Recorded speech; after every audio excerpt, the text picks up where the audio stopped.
begin, I'd like to start with a question.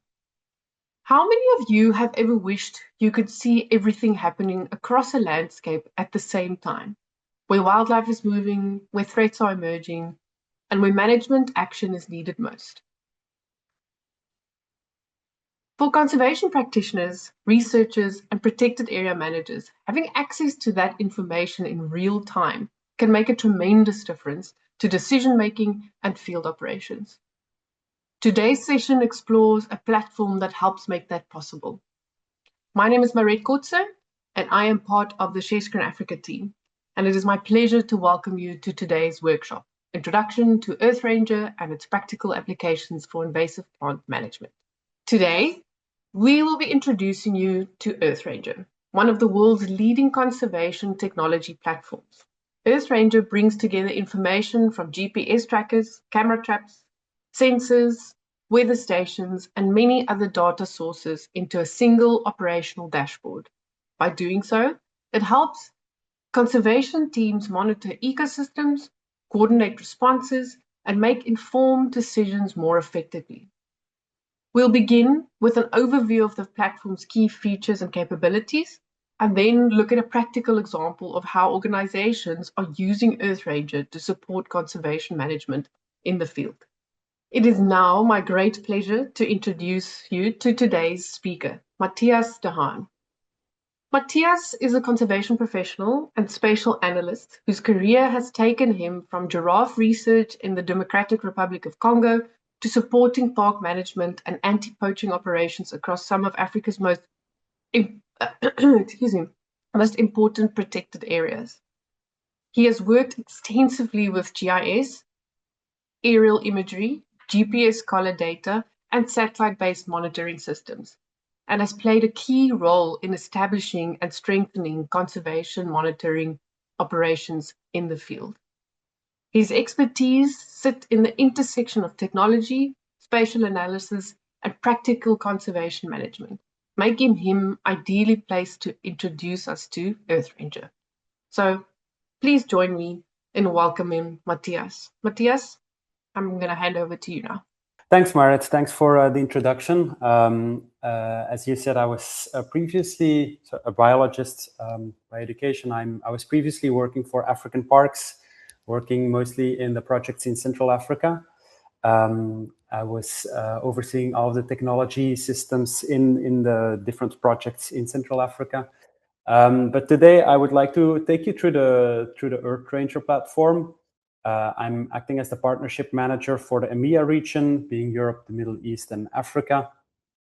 I would like to give you, during this session, I would like to give you an introduction into the platform.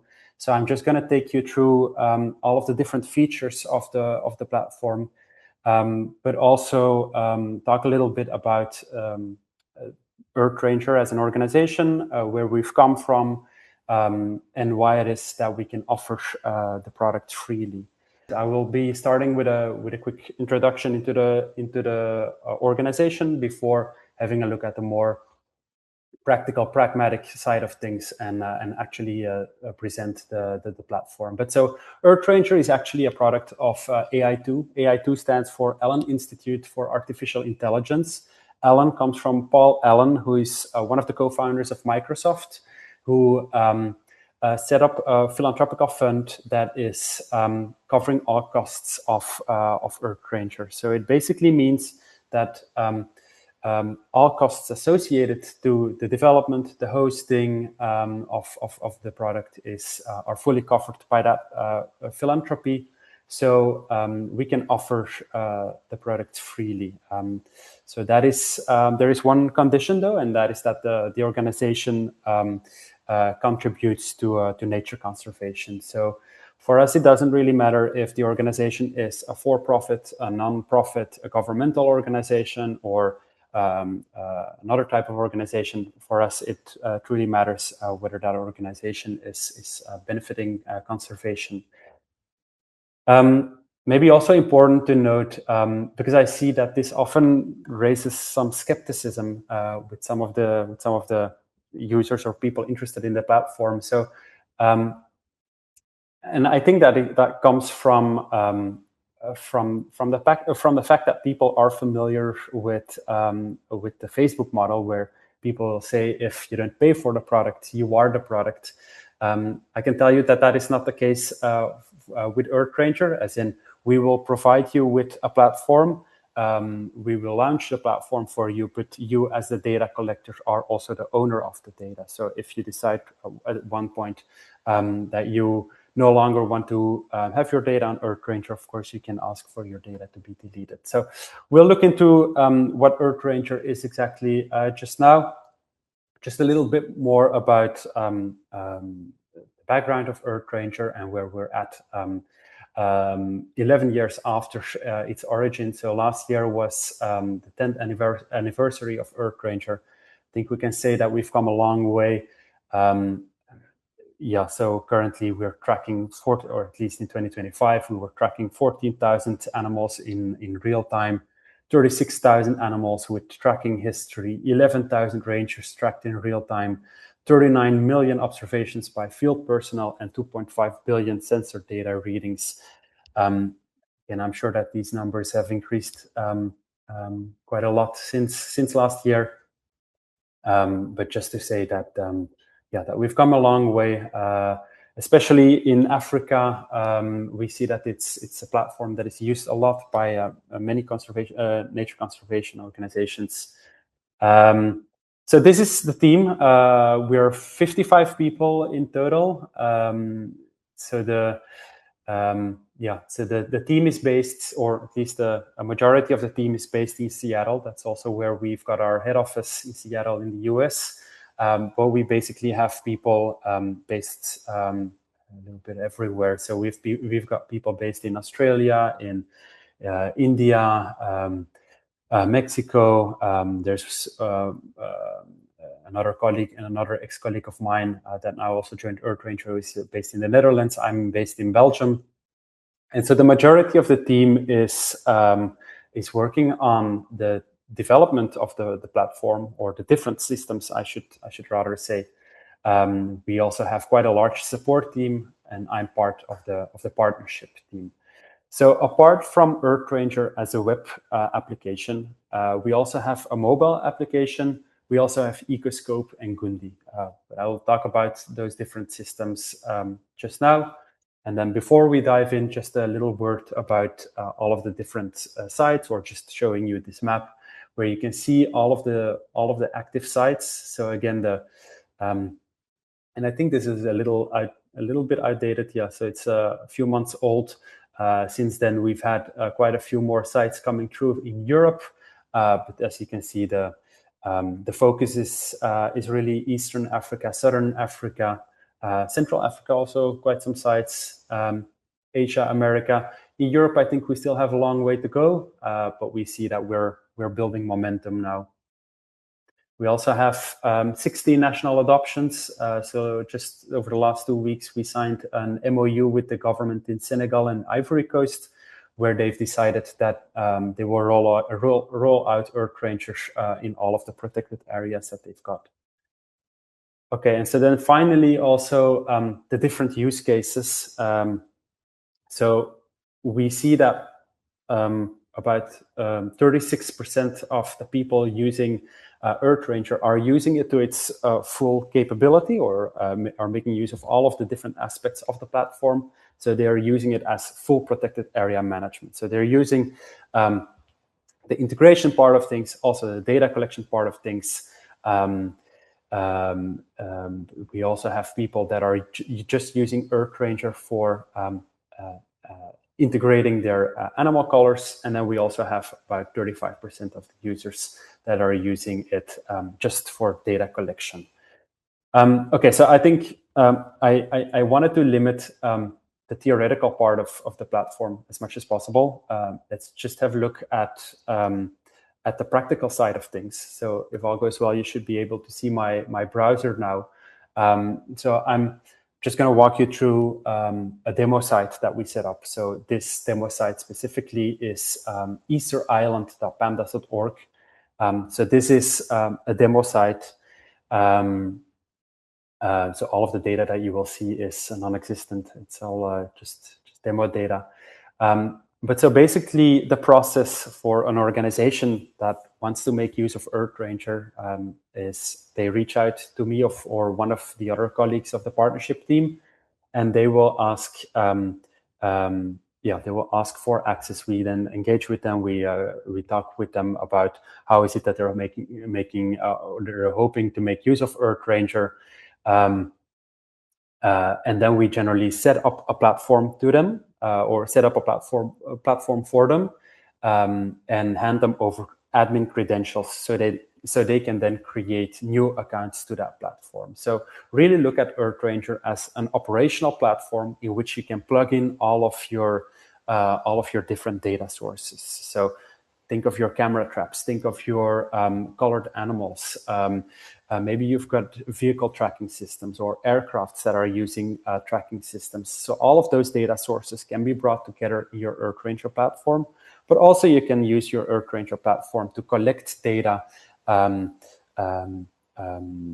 can collect data through a mobile app or just through the browser as well on any kind of data that you'd like to collect. So sometimes I see that people think of EarthRanger as a citizen science platform. So I just want to clarify that is not the case. So EarthRanger is not an open platform like iNaturalist or like eBird. EarthRanger is a closed platform that we set up for an organization that wants to make use of it, and that organization then hands out accounts and can also assign permissions to the different users. So, okay, enough talking. Let's just open up this demo platform, and then we will, or I will walk you through the different features of it. So, I'm logging in with my credentials to this demo platform, as I said. And important to note is that on an account level, you can really go in and set permissions. So you can say, I want this person to see, for example, my the colored elephants, but I don't want that person to see my volunteers that are out in the field, or I want this person to be able to collect data, but I don't want that person to be able to see the data. So with the permissions, you can really go in and define what those different accounts can have access to. There's no limit on number of accounts. You can create as many accounts as you like. And also for clarity, I will be giving this demo on the browser version that we developed. We also have a mobile app that you can just download from the App Store or the Play Store.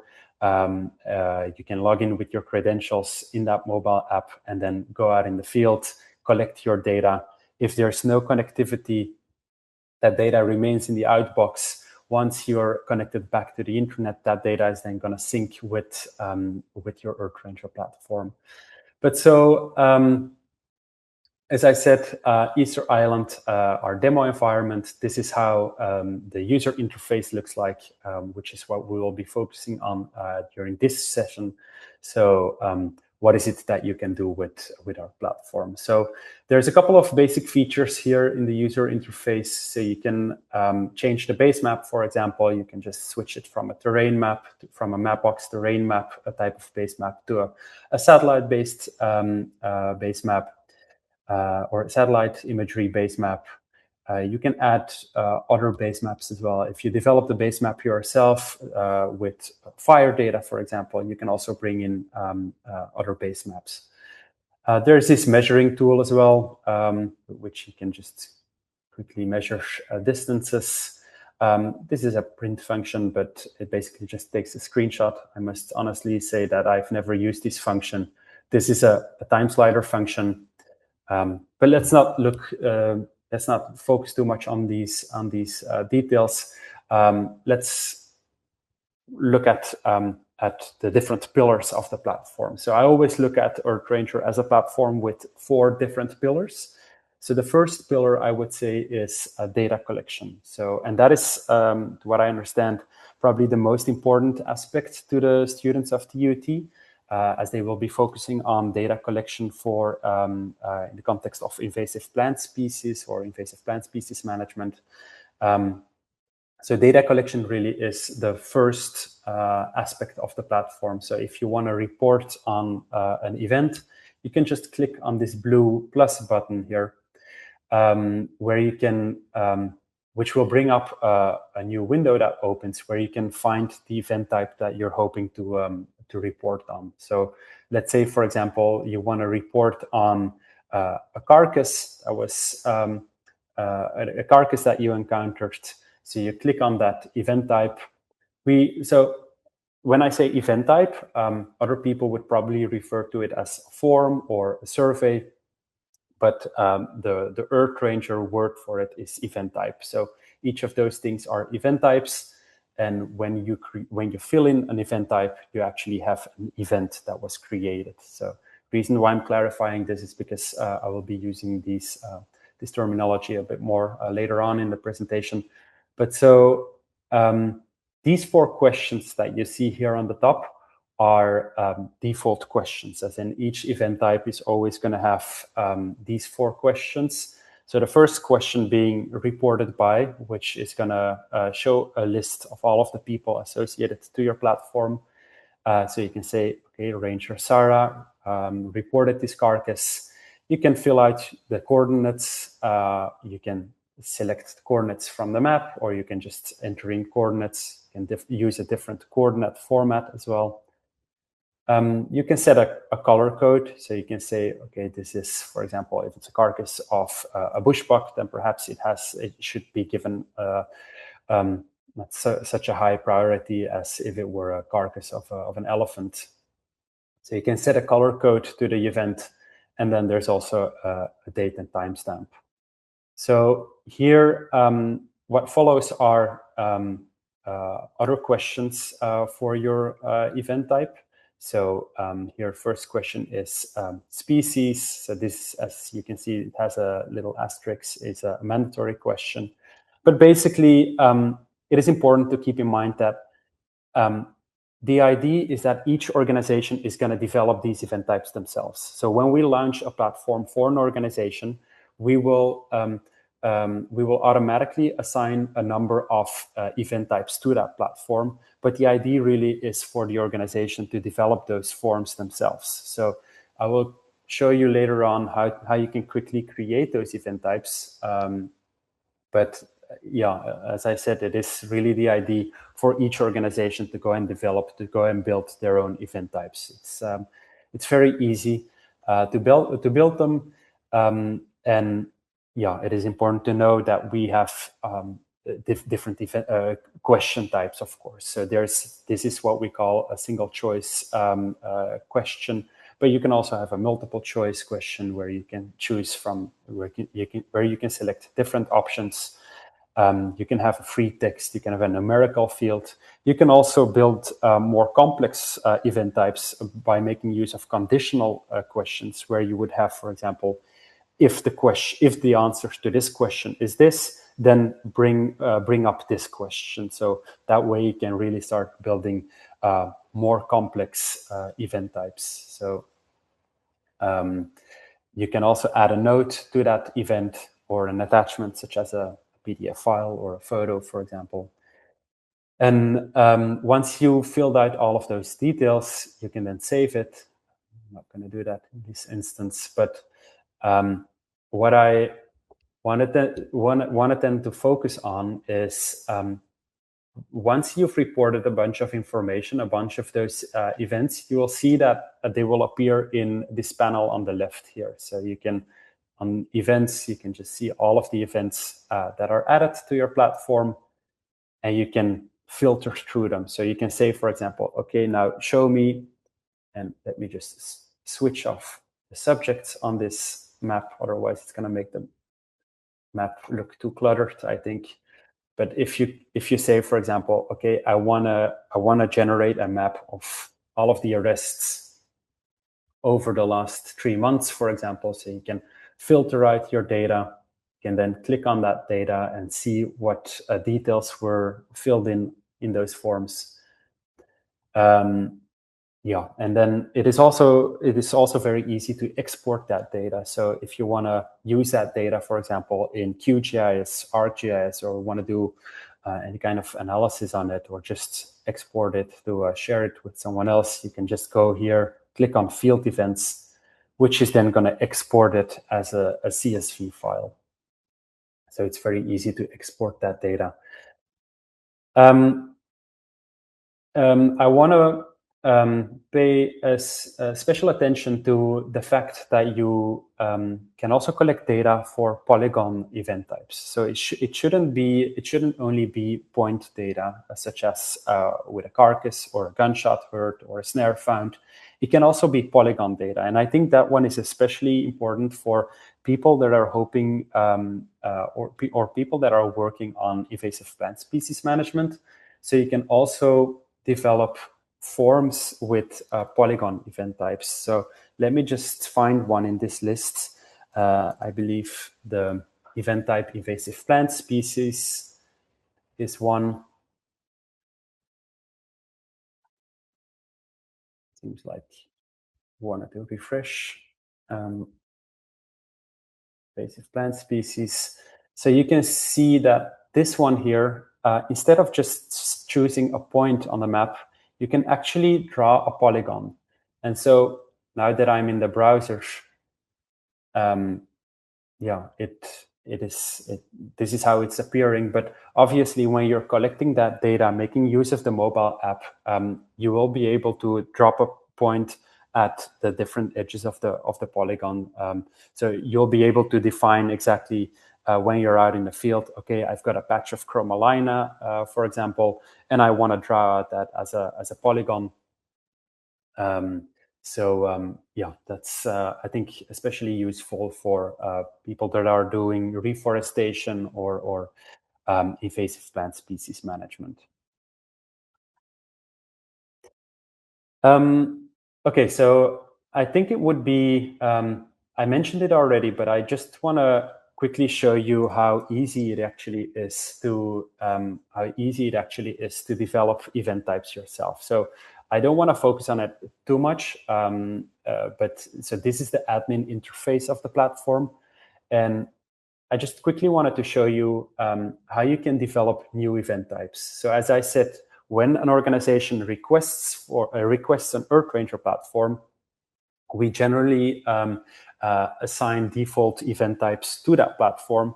But as I mentioned before, it really is the idea for each organization to develop their own forms or their own event types, I should say, according to their research or work needs. So this is the interface of the form builder that we developed. So say you want to say you've got a research focusing on chromalina management. You place it in a category. You say, what would that be in monitoring? Let's say, let's find a suitable icon. You give it a default color code as well. So you then start building the actual structure of the form. So you can say, okay, I want my first question to be a text question, for example, where you say, where you ask, for example, the question, what's the name of the area, for example. A second question can be a numeric question where you say, okay, what's the area of I guess the area is probably not such a good example, because you will be able to calculate that automatically when you select that event type as a polygon event type. But you could have another question, such as give it a scoring on the severity of a dominance or abundance of that species in this parcel. You can have other question types, such as a choice list, where you can choose from different options, such as what is the name of the person that is doing this inventory. So that's just to quickly show you how easy it is to develop those event types. So that's how you build an event type. Once you've saved that, that is then going to appear automatically in this list of all event types, and is also going to sync with the mobile app. Okay, So I think that is the first pillar of the EarthRanger platform, the data collection.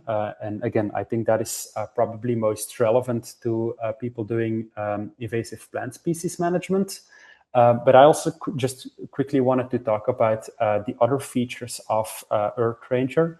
So I think, as I mentioned in the presentation in the beginning, about 30% of the users are only just using EarthRanger for the data collection aspect of it. But there's also a lot of people making use of EarthRanger for the integration of different data sources.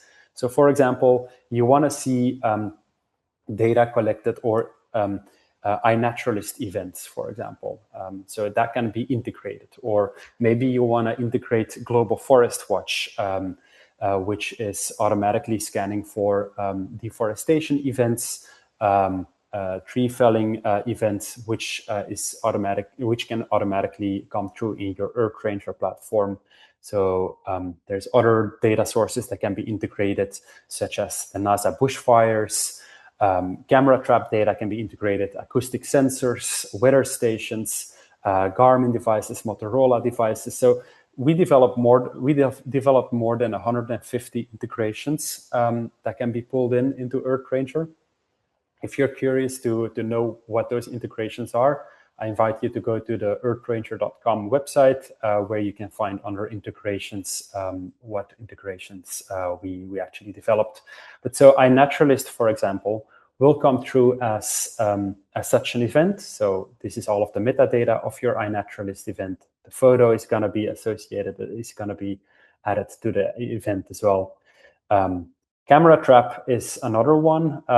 So I have to mention, though, that this is specifically for camera traps that have 3G or 4G capability, that have the capability of sending through a photo live.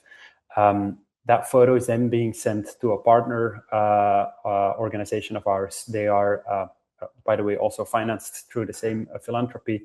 But so they will scan through that photo. They will automatically identify what is on that photo.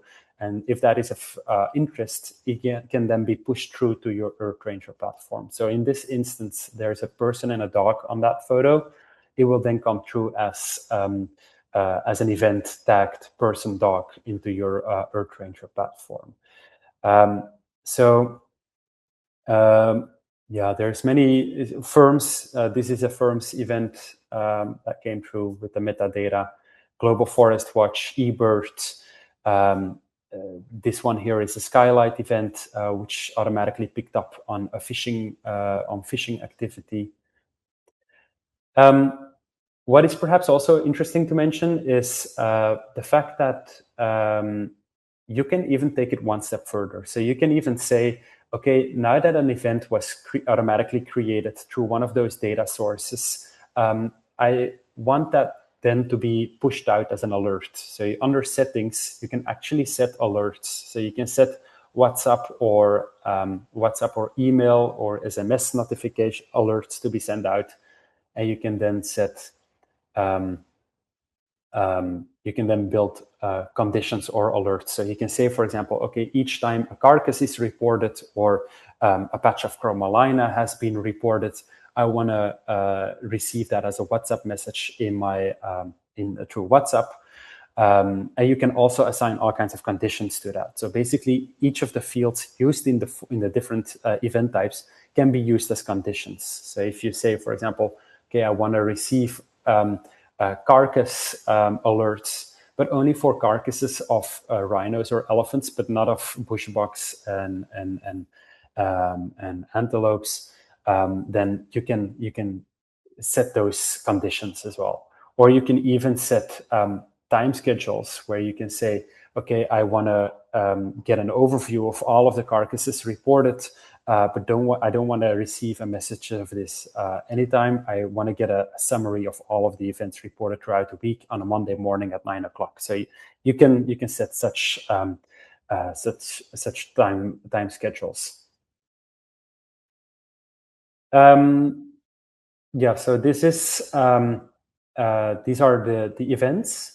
Next, I wanted to talk about the integrations for which data will come through continuously. So I'm just going to switch off the events, and I'm going to switch on these, what we refer to as subjects. So these are devices that will continuously push through data. So we have, for example, a colored animal here. So this is a rhino named Fatu.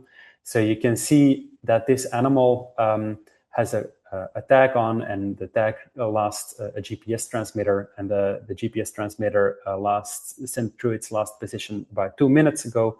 So you can find the coordinates of the last position that came through. You can switch on a heat map function as well. And you can also, so this is its full track. You can also just play with the length of that track. So if you want to see, okay, how many kilometers did this rhino do over the last 60 days, you can see that it's 71 kilometers.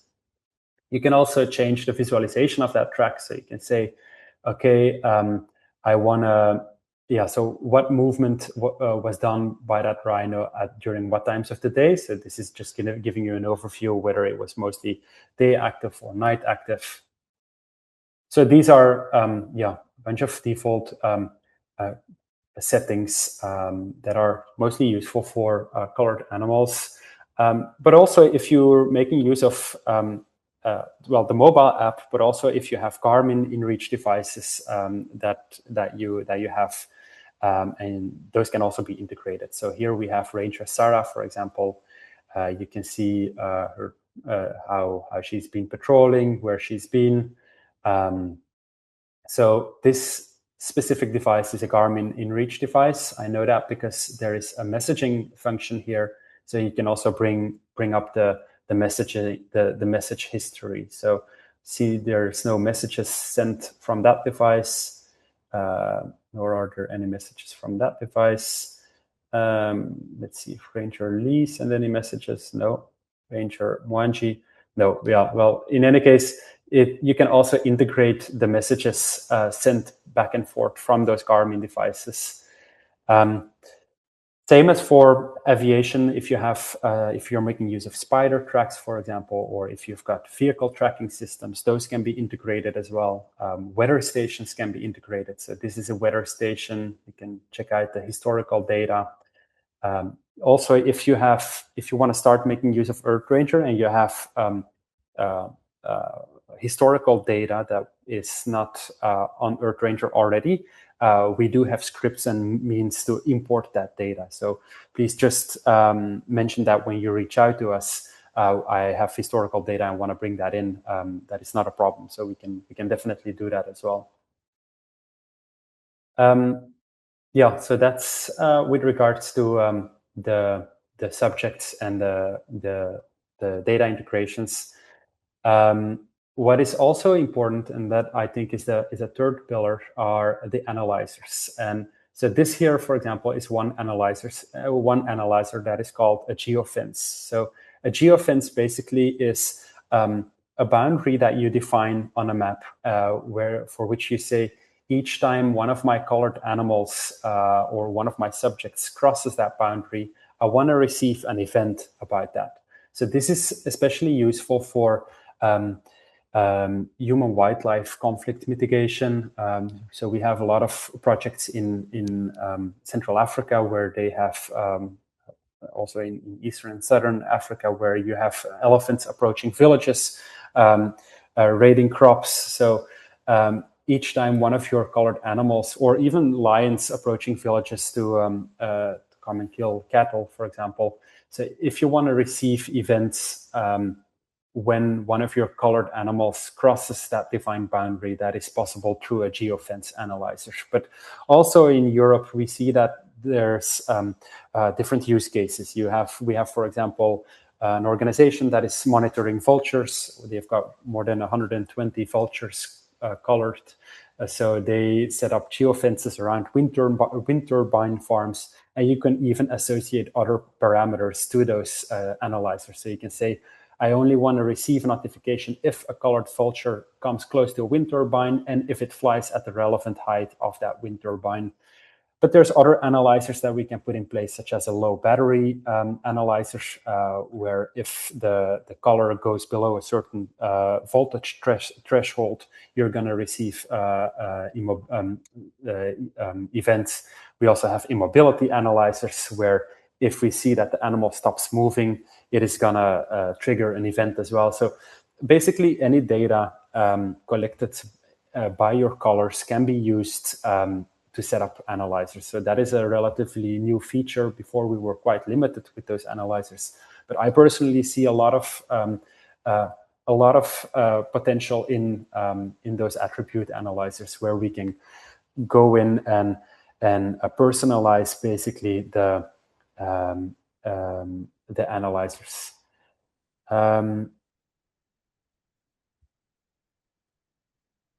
Yeah. So, and other than the geofence analyzers, sorry, can you still see my screen? I believe so, right? I see my video was stopped. Yeah, I see. You can still see my screen. That's great. So, other than that, there's also features. So under features, you can import spatial data. So you can add boundaries or roads, rivers, any data, any spatial data of operational or particular value that you want to add to your platform. So as you can see, it is really a platform developed for an operational purpose of your conservation work. So other than that, there's also patrols. So with patrols, you can basically keep track of all of the patrolling activities you've got that are happening. So you can see, for example, currently there were 4 teams out in the field. These 2 have been finalized, and so there's 2 that are active. And so you can see at what time that patrol started, how many kilometers they've done, how many hours they've been patrolling, what device they're using. You can also add an objective or add extra details, such as who took part of that patrol. You can set an expected date that the team is supposed to be back at base. And that obviously shouldn't necessarily be a ranger team, right? It can also, if you're working with volunteers, for example, that are being sent out to go and map all of the different invasive plant species, you can also just work with volunteer patrols. So you can create a new patrol category for volunteers, or maybe you're also doing bicycle patrols, maybe you're doing vehicle patrols, maybe you're doing boat patrols. So you can create such different patrol types. So what is probably, to my opinion, the most valuable feature of this patrol function is the fact that you can now link events created by those teams to those teams. So you can see that Team Alpha in this instance reported 2 events. So in this instance, there's 2 events reported by Team Alpha. So there's an arrest and there's a carcass. So it's just useful to keep track of what team reported what data. So that's EarthRanger in a nutshell. Before I hand over to Blaise and Emmanuel, who will be presenting their use case, I just quickly want to show you Ecoscope as well. So Ecoscope is a platform that we developed alongside EarthRanger. It's a platform that is, again, funded by the Paul Allen Philanthropy. It's basically just a side product to EarthRanger. But so with Ecoscope, this is basically our analysis platform. So think of it as, so it is a dashboard solution. So similar as to Power BI, Tableau, the Esri dashboards, this is where you would pull in the data from your EarthRanger platform to play around with your pie charts, graphs, your metrics. So so for analysis purposes, please refer to Ecoscope. So this is just a quick example of the data that we've got in Eastern Ireland. There's not a lot of data, so it's not going to look that nice, but it's just giving you an overview of the analysis capabilities, and this is obviously going to be updated continuously. There's also been a lot of development invested in this over the last few months, so expect that over the coming weeks, months, there will be more features being released in Ecoscope. So there is, for example, a couple of workflows in the process where you can set templates of PDF files, which will be populated by your data, which you can extract on a weekly basis just to meet to the needs of weekly reports that have to be made. So this is just another example where you can keep track of all of the subjects that you've got in your EarthRanger platform. But so this is basically EarthRanger and Ecoscope. I assume there will be a couple of questions, but I first wanted to pass the floor to Emmanuel and Blaise, who will be presenting their use case in Cameroon. Maybe Marit will want to do the introduction, or okay. Yeah, thanks. Okay, sorry. Okay, perfect. So thank you, everyone. I'm just going to hand over to these two gents. So Blaise is the monitoring and evaluation officer, and Emmanuel is the IT expert, and they both work for a program for sustainable management of natural resources in the southwest of Cameroon. It's a area that covers 580 square kilometers.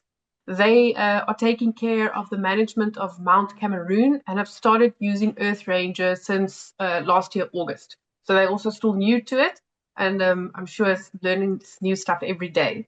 They are making use of the full spectrum of capabilities of EarthRanger, and they do data collection, and they integrate various data sources such as Global Forest Watch, as well as NASA bushfires. So the integration that Mathias was speaking about earlier. They collect data on law enforcement and operational data, and they will soon also start collecting data for research purposes. So I'm going to hand over to you guys. Please tell us how you're finding EarthRanger, and tell us a bit about what you're using it for. Thank you very much, Marit. So I'm just going to briefly give an overview of the EarthRanger platform, what we have been able to do with so far. And my colleague Emmanuel is going to come in with a case study. Okay, we will come with a case study, and he's going to present that case study so you understand what we have been able to do with EarthRanger so far. So as Riley said, I'm Blaise. I'm the Monitor Evaluation Officer of the Program for Sustainable Management of Natural Resources of the Southwest region. This program is a developmental program for the Cameroon government, co-financed by the Federal Republic of Germany through the German Development Bank. So that's what the program. Okay, so Mount Cameroon National Park is one of the biodiversity hotspots in Cameroon, including some other commonly known national parks such as the Takamanda National Park, the Korob National Park. However, Mount Cameroon has been chosen for the pilot phase for EarthRanger, and if it works, and actually it's working, we are going to take it to the other 7 national parks in the southwest region of Cameroon. I'll just give an overview of the Mount Cameroon National Park, which is located in the southwest region, mountain. It covers an area of about 58,000 hectares, and is centered around the Mount Fako, also known as the Mount Cameroon, which is the highest mountain in West and Central Africa. During in the previous years, we faced certain threats in Mount Cameroon, such as severe degradation of intensive human activity and environmental pressure around park boundaries. And for that, we needed a prompt solution to help us counteract these threats. And previously, before adopting EarthRanger as a platform to help us monitor our activities, we had limited visibility. That's field operations were difficult to monitor and in near real time. We had delayed reporting where critical information reached coordination late, and we had fragmented information where patrols incident response data was scattered across the different sources where the different eco guards carried out their patrols. EarthRanger therefore helped to create a common operating picture that links field teams, those are eco guards, researchers, management, with devices and with the operation room of Cameroon, which help in decision making. Now, I'm going to briefly explain our route with EarthRanger so far. We adopted the use of EarthRanger in June, okay, which started with planning on how the implementation of our activities are going to be done using EarthRanger. And later on in October to December, we started with a training phase, okay, which we trained the different stakeholders that are going to be involved in the operating room, the coordinators who are going to be using the data and information gotten from EarthRanger. And we progressed with the training right up to March 2026. And together with the training, we started having patrols, devices being linked into the EarthRanger platform for easy monitoring of incidents and other illegal activities around the Mount Cameroon National Park. And within July to September, late April, we integrated EcoScope into our platform. Okay, so this has been our road so far. So the journey moved from planning to onboarding, training, device integration, and ecosystem expansion. Okay, now here is the current system architecture of EarthRanger. Okay, the current system architecture of EarthRanger that has been designed for use in the Mount Cameroon National Park. Okay, so this system has been designed for the different activities carried out in the Mount Cameroon National Park. And the first component here is field teams, which involve patrol observation and incidents. Okay, when eco guards go to the field, they observe the different situations in the field, record incidents and events. Now, we also have Garmin English, which help in remote messaging and location. That's coordinate location and direct messaging with the ops room. And we have the EarthRanger platform itself, which links these field teams and Garmin Enrich with the operational room. Then the ops room, of course, which helps in the monitoring, triage, and coordination of all the activities that are being done at the level of the field. And all of this help management to respond and follow up within at quick notice, taking decisions that help in the day-to-day implementation of the activities of the Mount Cameroon National Park. So in summary, the architecture links field team, satellite communication, centralized data, and the operations rooms of to support timely decision making by management. Okay, now earlier when I started this presentation, I mentioned some challenges that we faced before adopting the use of EarthRanger. And so far, we have so many positive remarks. Okay, positive remarks from the conservator of Mount Cameroon, and so many decisions have been made, problems have been solved. For instance, we have ranger safety. Now the operations room staff can monitor patrol teams, their locations in real time, and can help track illegal activities. Okay, communication. The Garmin Enrich improves communication where mobile network coverage is limited or absent. So we can now communicate with our patrols, our eco guards, on a daily basis in real time. Remote coordination. Patrol movement progress and areas with limited coverage are easier now to visualize through the EarthRanger platform. We also have reporting and decisions. Now reports are being produced, data is being analyzed at a very, very quick rate, and operational information is consolidated for trend analysis and management action. Therefore, I can say that the overall benefit of this platform for the Mount Cameroon National Park is safer field operations, faster information flow, and stronger evidence for conservation and law enforcement decisions. So I've just summarized how the platform has been adopted and organized to meet the different activities of the Mount Cameroon National Park. Of course, it can be used in different ways, but what I've presented here is just how it is being used in the Mount Cameroon National Park. And I also want to highlight that other protected areas are now considering the use of this platform in their different locations because of the quick decision making procedure that it has helped the conservator of the Mount Cameroon National Park to enhance their activities, their day-to-day running of the park. So now we are going to take a case study, and I'll pass the floor to my colleague, Mr. Emmanuel. Okay. Okay, thank you very much, please, for handing over to me. So we are going to actually continue with the lessons we've learned so far with using the EarthRanger platform. Actually, we've realized that the technological capability of the EarthRanger platform is not enough. So the system must be supported by real people. We have to have a good workflow, and we actually require discipline for it to work, because it provides us a very good platform, but it must be supported by people, a good workflow, and discipline.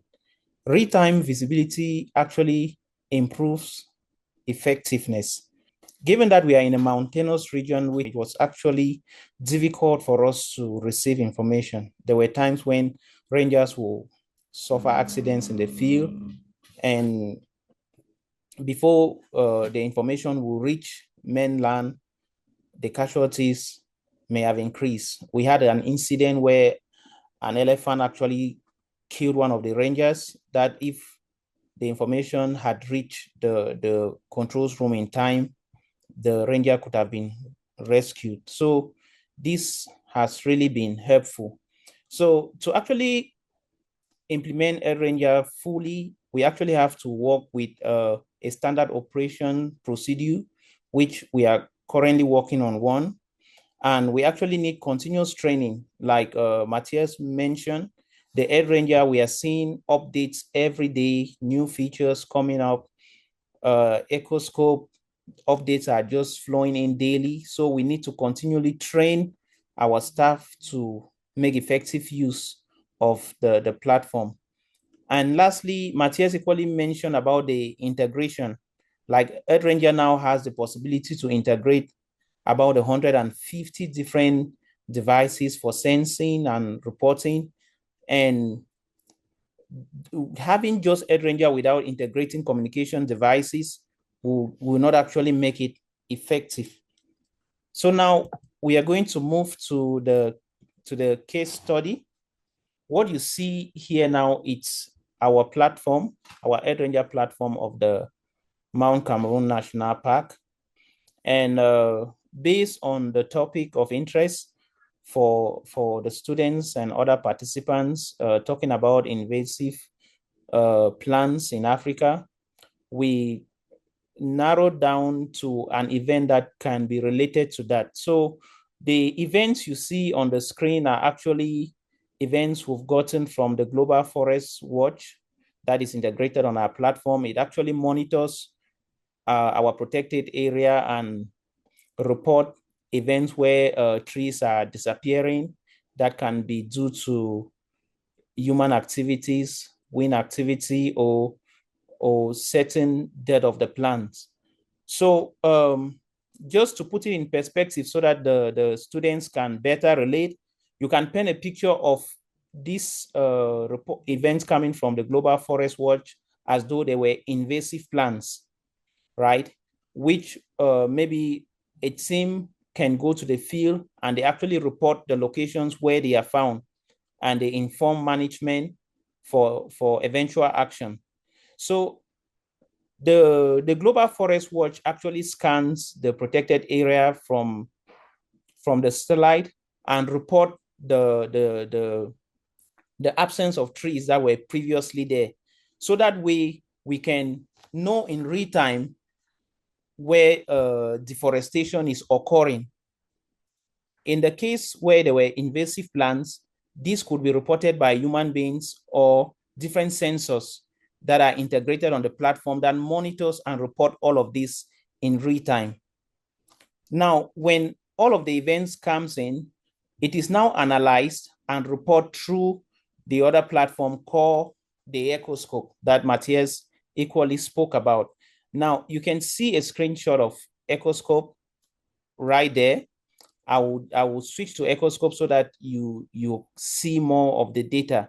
So as you can see on my screen, we have a count of 153 trees that has fallen or were cut down, or something happened that they disappeared. And now we can see the data being represented here in Ecoscope. So we can now tell the Ecoscope, you actually show us the different location. It will show us on the dashboard the position, the number of trees, and all of that. So let me quickly switch to that so that you can have a better view of the analysis that Ecoscope can do from the EarthRanger platform. So let me switch to Ecoscope. Okay, so here we have the Ecoscope dashboard, and you can see the event count, the number of trees that have disappeared per hectare. And to put it in your perspective, let's assume these were the number of invasive plants that were located. And on a real map, you can see their actual location. So deforestation over time, the bar chart shows the occurrence. From the bar chart, you can see that in January, we had a peak. In February and March, they were almost equal. And in April, we had a very low value of number of trees disappearing in our protected area. And here you can see the deforestation location. In your scenario, it could be the location of invasive plants. So EarthRanger can actually help in your research work in data collection.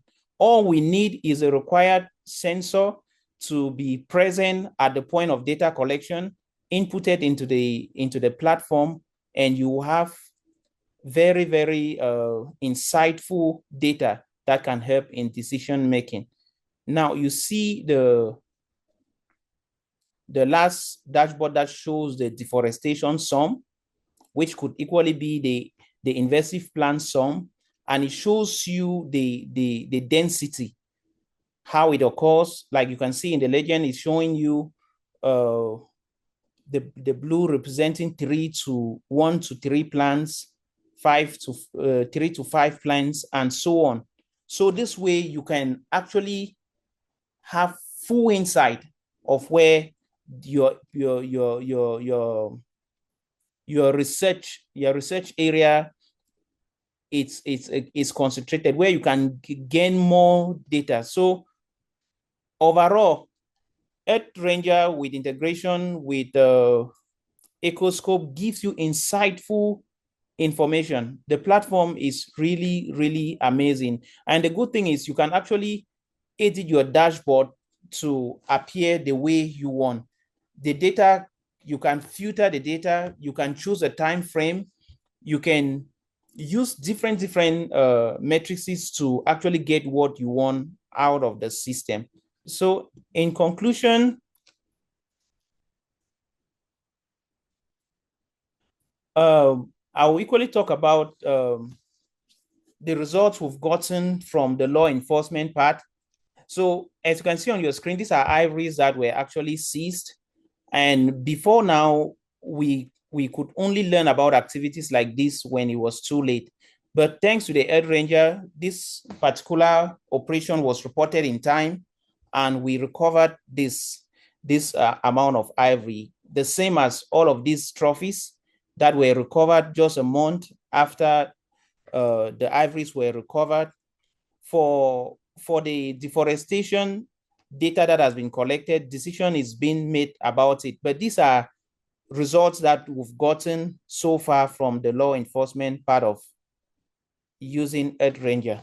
So the platform has actually helped the Mount Cameroon National Park significantly improve our ability to monitor field operation, enhance ranger safety, and support data-driven decision. Now, informed decisions are being made with precision. Operations are targeting places within localized areas. The matter of speculations have really reduced, and the results we've gotten so far using the platform in the Mount Cameroon National Park, we've not gotten the same amount of result in the past 2 years. So EarthRanger has shifted our operations towards safer teams, faster reporting, and stronger management decision. Thank you very much for your time. Thank you very, very much, Emmanuel and Blaise. We really, really appreciate that. And it seems like you guys have really found a lot of benefit from using EarthRanger. So that's amazing. And I think it's exciting for the students to see when they start tackling this project on invasives. So Charles Besaidnote asked, the question is live GPS tracking and track log possible? So I'm assuming he's asking if those are possible. And I think you basically covered, yeah, that is definitely possible. Just quickly wanted to say that is indeed possible, and that is one of the keystone features of EarthRanger. So that is what I meant with those integrations, right? So if you have Garmin devices, if you have Motorola devices, if you have spider tracking devices, so those are all different devices that you can buy that allow you to track assets. Those can all be integrated. So yes, that is in near real time. I don't think real time. So I say near real time because that there will be a delay of about a minute or so, the time that it takes for the data to be transmitted to their servers. But yeah, so that is exactly one of the keystone features of EarthRanger to bring in those GPS tracking into the platform. Maybe also just wanted to add that it is also possible for that track data, you can export that. So you can export it in a KML format, but through Ecoscope, you can also download it through in different formats. So you can definitely export that data out of the platform. That one's from Dr. Ogilvie. She is one of the lecturers at Tshwane University of Technology, and I know a lot of her students are here as well today. And she asks, tracking a rhino, who will have access to that data? Will poachers be able to access that data, or is that very private on your EarthRanger site?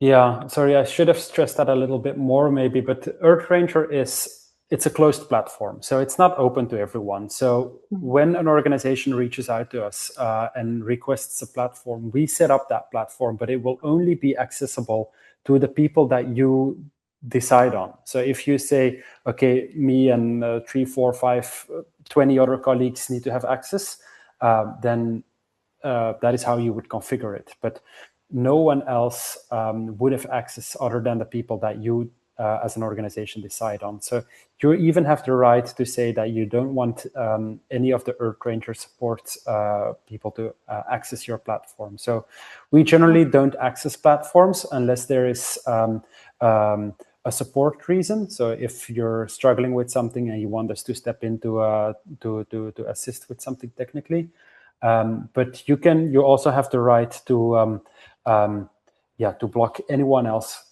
from accessing your platform. Yeah, and I also just a follow-up question on that.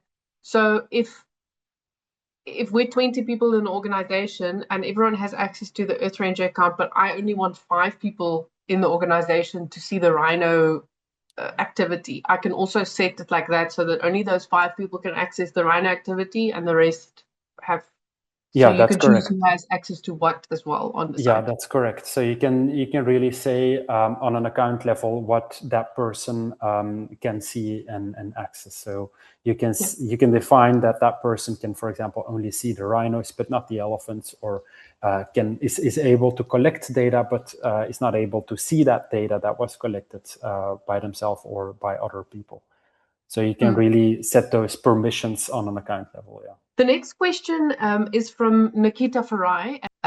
So I just wanted to ask her question, but I also want to jump on that question because you did cover it a little bit, and also it was covered a little bit by Emmanuel and Blaise. So her question is, would one require Signal in order to collect data with mobile devices? So as I understand, I saw them speaking about, what was it? The Garmin in research. Is that an extension that you, like an integration that you will integrate into your, okay. So if you could just elaborate on that a little bit, please. Yeah, so if you're collecting data through the mobile app, which you can just download from the Play Store or the App Store, you download it, you install it like any other app on your phone. You go out in the field, you can collect the data through that app. And yes, so even if there's no mobile coverage, you're still able to collect that data, but obviously that data will remain sitting in the outbox. So once you connect back to the internet, that data is then going to sync with your platform and be shared with other colleagues. So you don't require connectivity, but obviously at some point, once you're back with the internet, you will need internet at some point to be able to upload it to the platform, of course. Garmin is so you can't collect data through Garmin, as in through the forms. So Garmin, you would buy your Garmin InReach devices from your usual supplier, and you can. So those are communication devices. So you can send messages back and forth with the staff that is in the control room or in the office building. And those position, or at least the GPS location of those Garmin devices, we can integrate into the platform, as well as the messaging history. But so the usual procedure would be for,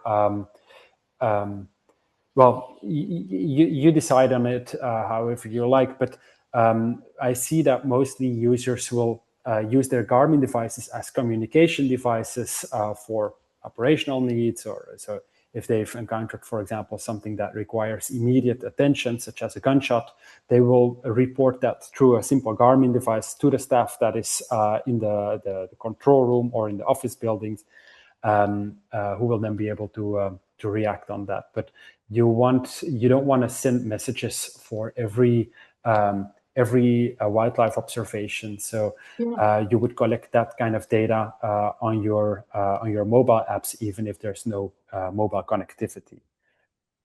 But again, I mean, I don't want to focus too much on the law enforcement side of EarthRanger. I think most of the people attending this session are interested in more of a data collection setting, and are perhaps operating also in an environment where there is mobile coverage. So just note that it is possible to use the mobile app. If there's no connectivity, you can continue to collect that data. Once you connect back to the internet, that data is then going to sync. So the Ecoscope that you spoke about, as I understand, it's a quite new platform or software. Does that do you automatically get one of those accounts when you start your EarthRanger account, or is that something that you'll have to create as well on the side to integrate the two? Is that one of the integration tools thing, basically? It's I wouldn't call it an integration, but so yeah, you do have to request for a separate account. So you would, the usual way that people would go about things are, they request an EarthRanger platform, they start making use of that platform, and then weeks or months later, after they've already started collecting their data, they will then request an Ecoscope account, which they can just do. It's an automatic process. They just have to click a couple of buttons, and then an account is shared with them in their mailbox. Through that Ecoscope platform, again, you don't have to install any separate software for it. It can all be done in the browser. Through the browser, you can then link your Ecoscope account with your EarthRanger platform, which is going to bring through the data. So if you manage separate EarthRanger platforms, you can set up workflows for each of those platforms and build your pie charts, graphs, and others. So yeah, it's a separate thing, but it's part of the EarthRanger family. It's a side project, I would say. I see the question about the biggest cons. So yeah, so I would say Ecoscope it's in full development. So it was only released a couple of months ago, but I see it's a tool that we are heavily investing in. It might not be, but none of those tools are on point and are like finalized. There are constant updates being released. So I would say that currently Ecoscope is not yet mature. I'm sure many of my colleagues would disagree, but there are a lot of very powerful tools already. But I think that there's going to be a lot more features that will be made available in the coming weeks and months. So yeah, that's what I would say is the biggest con at this point. All right. So I have the question from Charles, who we've been trying to connect with. So he says, we use Quick Capture and Survey 123. This application looks much easier for people that is not GIS or IT experts. This app should be able to do most of those app functions. I think so, yeah. That was slightly different a couple of, about 2 months ago, I would say, because the fact that you have conditional questions is only released, I would say 2 months ago. Before, you weren't able to build more complex forms. But so now that we have that conditional question type, where again, you can have, based on an answer given previously, have other questions pop up. So now that we have that, I think we are, we are covering 95% of the ground that Survey 123 does, I would say. I mean, there are other features available in Survey 123 that we don't allow, such as the possibility of scanning a QR code, the possibility of having a person sign directly into the form, which I know is possible in Survey 123. Yeah, I would agree with the fact that it is easier to use. There's also the fact that for Quick Capture and Survey 123, you need a paid Esri license, which are quite expensive.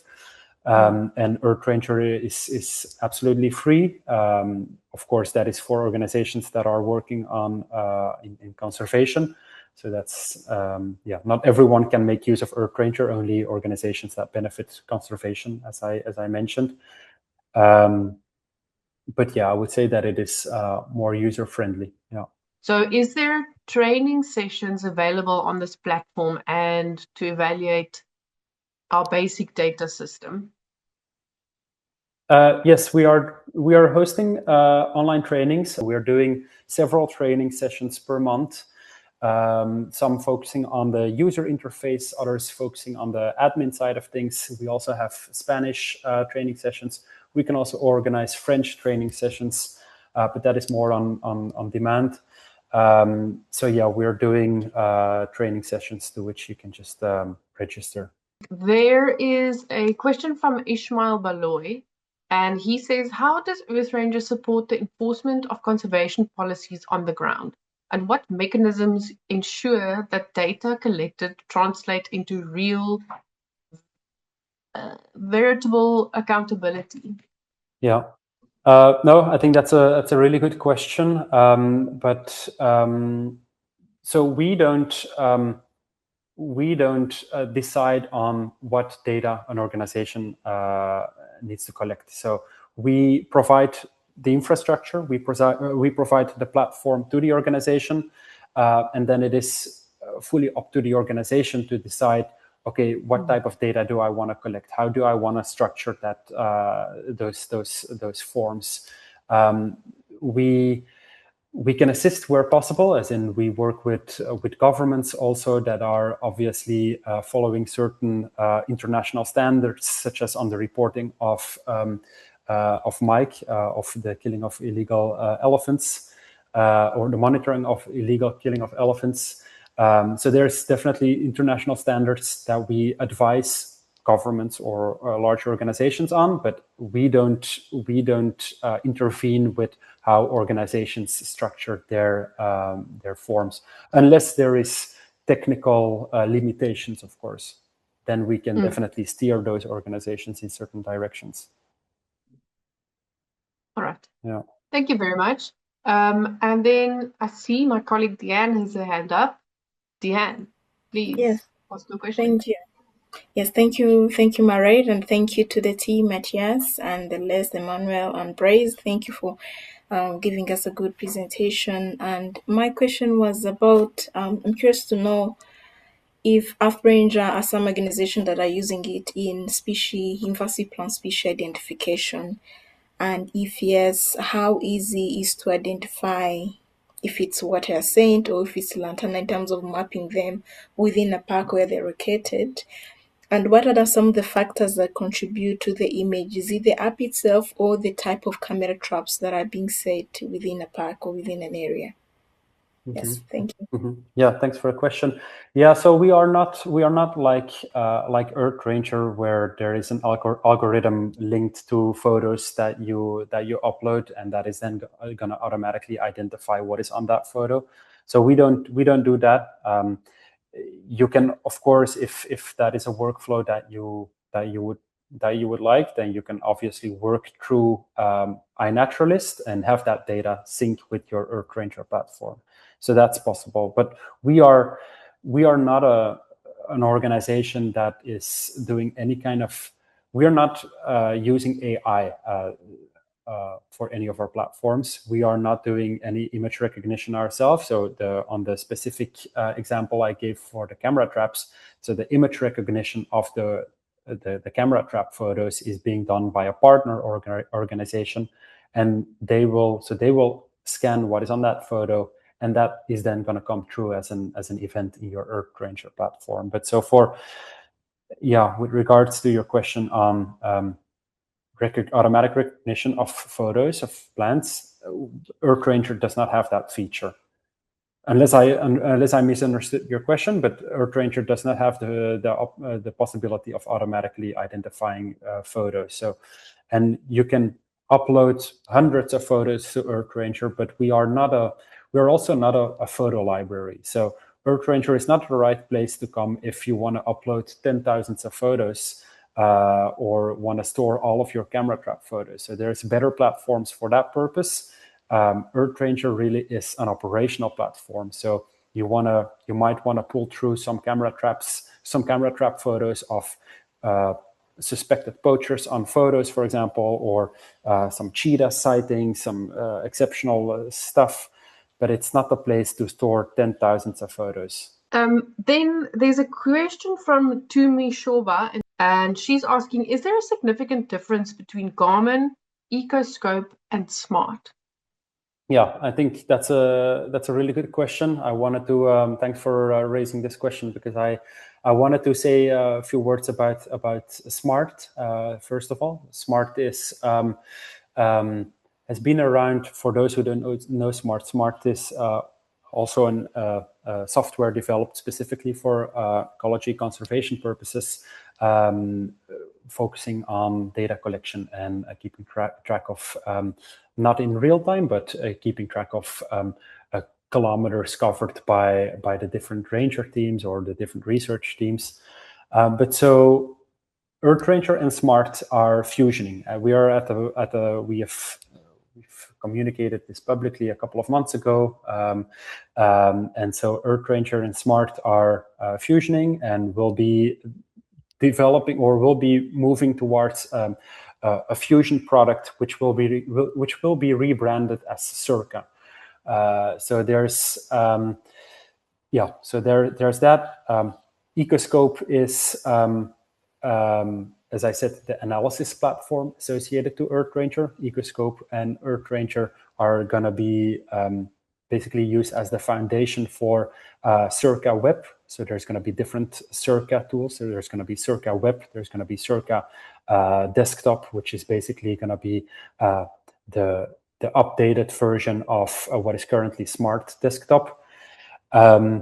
Garmin is a completely different story. So Garmin is a commercial company focusing on GPS devices and satellite communication devices. So there is not really much more relation between Garmin and EarthRanger than the fact that we integrate the Garmin services in EarthRanger, but that same for many of the color manufacturers, same for. So Garmin is completely separate, I would say. Just remember that can be integrated. Ecoscope is basically a side product to EarthRanger, and Smart is the organization EarthRanger is fusioning with as we speak, and which is a process that should be terminated in a couple of months. But we're just closing a couple of software gaps before that process will be finalized. I do want to ask this last question. It's from Lawrence Wilshire. He is based in Kenya, and he asks, for hyperdiverse botanical area, example, a Kenyan coastal forest, around 2,500 plant species, how would species typically be modeled in EarthRanger? As separate event types, or as values in a single reusable list, or on a plant record event type? And at that scale, does a drop down of 1,000 options stay usable within the field app when you are offline? Yeah. No, it would definitely be the second scenario where you would typically create an event type, a form with one question that has a drop down of a few thousand species. We have many organizations that have hundreds, if not thousands, of species in a drop down. So there is the possibility of entering in those choices manually, but obviously for 1,000 species, you don't want to enter in those manually. It's possible to import the CSV file to create those choices. I've not encountered any problems with the length of that choice list. There's no limit on that, and like I said, I didn't encounter any performance issues with the length of that choice list. Resulting in degraded performance of the app. Okay. Yeah. So, like when you're offline and back online again, all that will pull through. Yeah. I think it's probably more what is going to affect that is probably more the hardware specs of that mobile device more than the mobile app. But I don't foresee any problems there. No. Okay. Thank you very, very much. We really, really appreciate your time, and this was a brilliant session.